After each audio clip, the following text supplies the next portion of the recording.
but that's too goofy looking for me. You know, I don't do that, but that's what I do. And our queen rearing hives, I usually don't put honey supers on them. I do extract a lot of honey out of them because I got to keep the comb open for the queens to lay in. But it's the hives down in the delta. The honey supers are deeps. They're not mediums or shallows. I prefer a medium or shallow if I've got to lift it, but I ain't got to lift it. Yes, sir. Can you speak a little bit about your mite treatments? Mite treatments. I mean, do you rotate, or you got your go-to year after year? My go-to is formic acid. That's what I prefer to use for mite treatment. I've done work with commercial beekeepers since the early 90s. And I started working in East Texas with some guys that were from South Dakota and Minnesota. And believe me when I tell you that I've put everything humanly possible in a beehive. I mean, everything short of plutonium. And because I was working for these guys and they said, here, use this. I'd use it. If my hives were out there with theirs, I'd use it on mine too. And the stuff that they use works. It is illegal, but it works. You know, but I mean, that's no So different. what do they use? They use oxalic acid now. Back then they used Tactic one year and they would use Maverick the next year. Maverick was fluvalinate. Maverick was had the same active ingredient as apistan strips.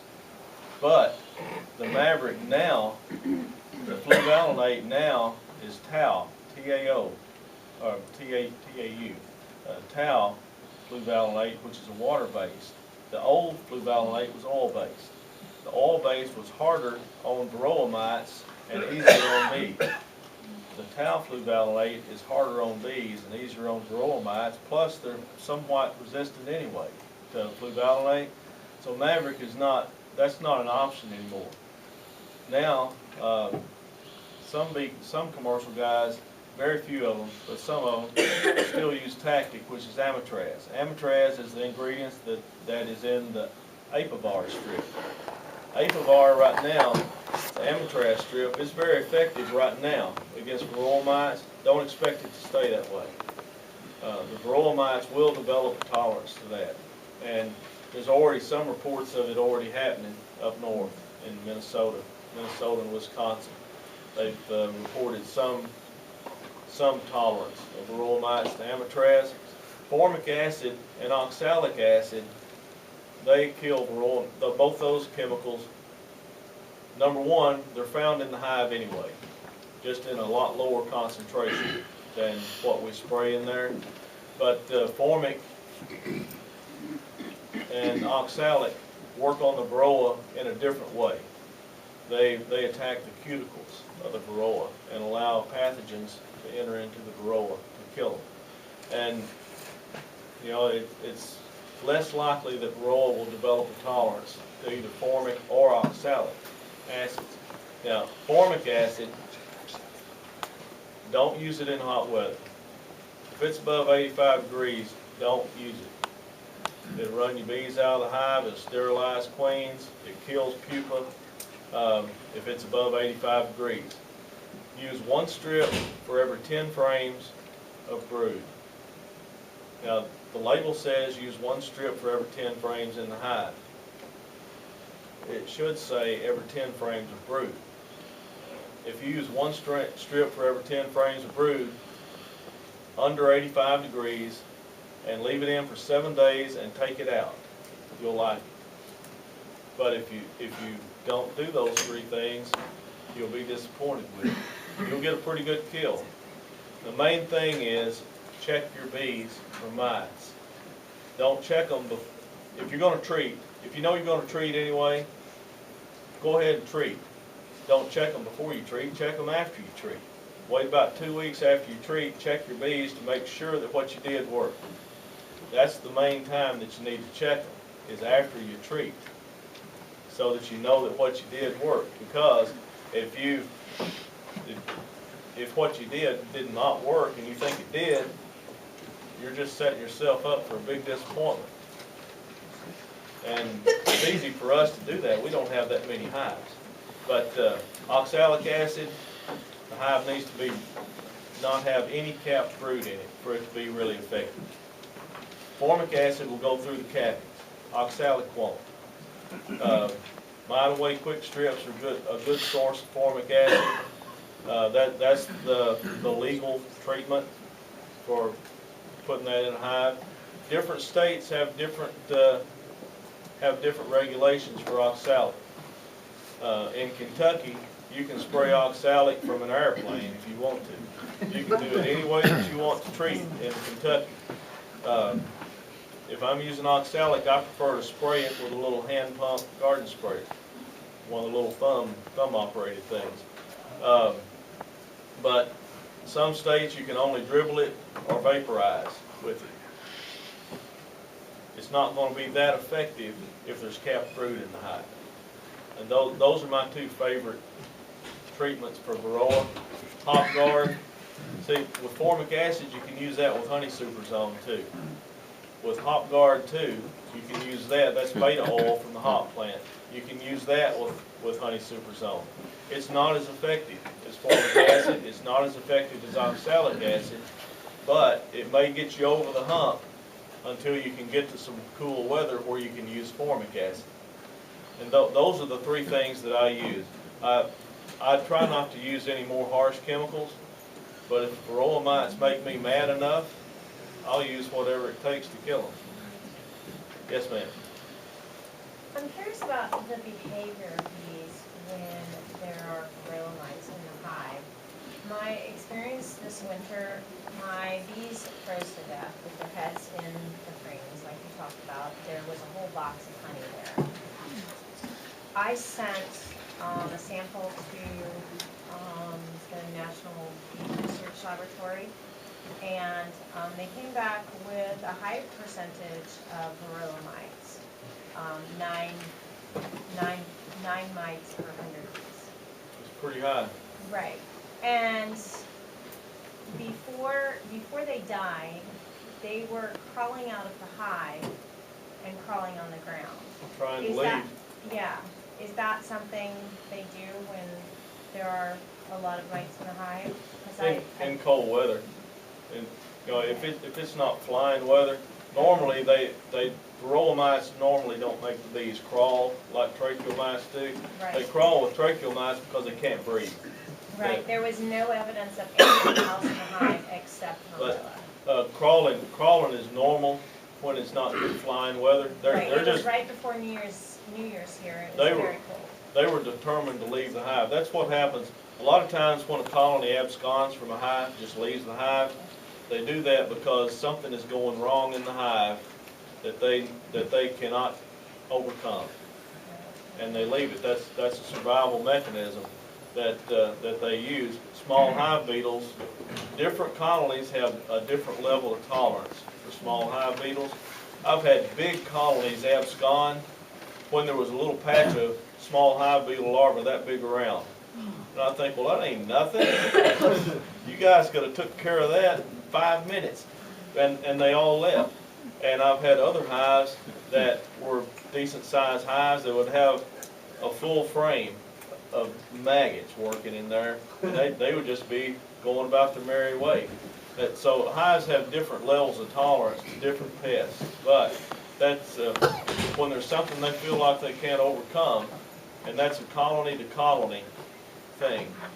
When they feel like they can't overcome it, they'll leave the hive, and that's the only way they can leave the hive at that time of year. It's pretty sad. Yes. Right. Any final comments?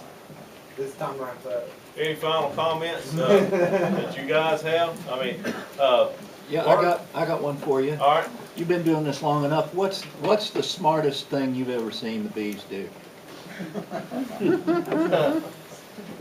Smartest thing that I've ever seen. The smartest thing that I've ever seen a bee do is to bounce off of me instead of stinging me. But when you say smart with bee, you know, we all, and I do this too. I say, boy, that bee was mad. The bees don't get mad. bees ain't smart. If bees were smart, you would never get stung, because they would remember what happened to Aunt Harriet, you know. She stung that guy, and her butt fell off and her guts fell off. I am not doing that. So,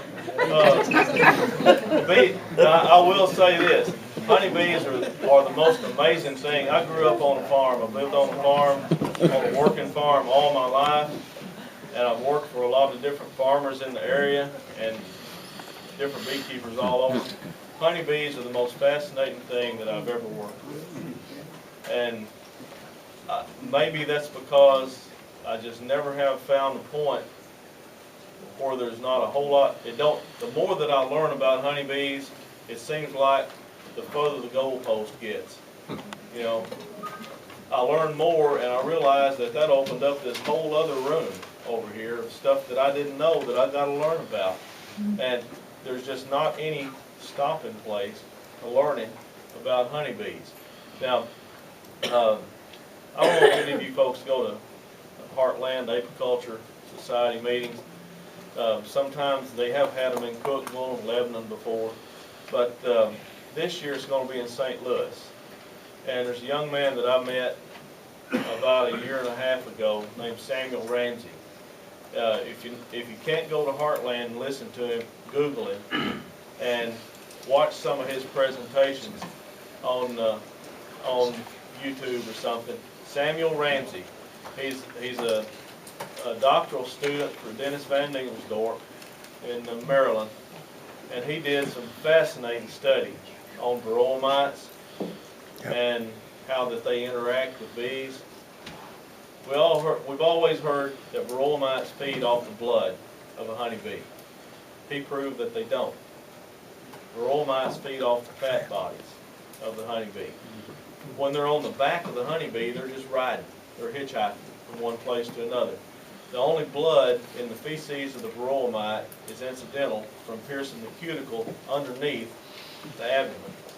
Well, that fat body of the honeybee does the same thing that our liver does. That filters the hemolymph, filters the blood in the honeybee. And when I was talking to Samuel about this, we were both in Maryland at a conference there, and we had a couple of meals together and got to talk a lot. He's fascinating. He's as fascinating as a honeybee, just about. But I told him, I said, that makes a lot of stuff clear to me now. How varroa vector, how effective they are at vectoring viruses into a colony of bees.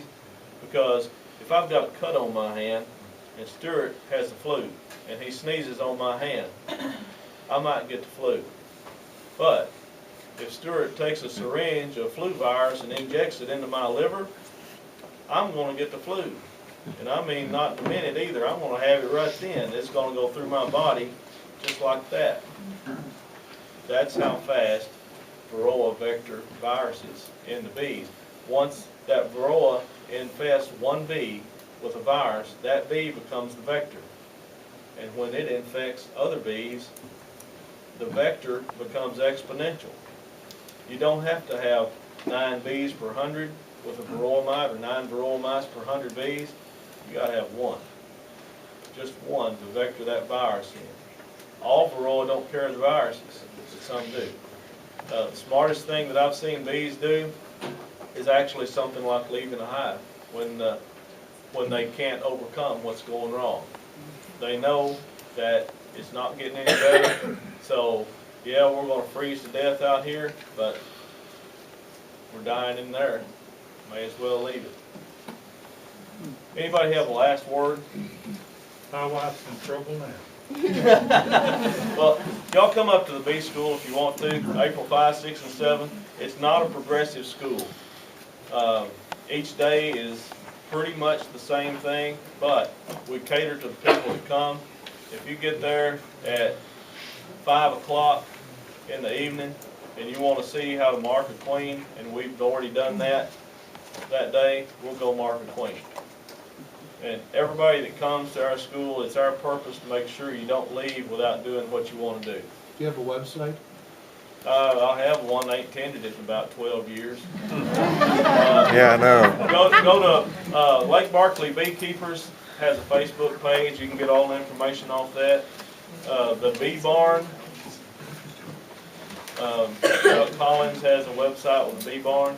Yeah. Does anybody in our association have any experience with Flow Hive? I own one. Flow hive. Anything about it? It's a joke. He had the book about it. So everybody, That's what a about hookup. Ken Williams?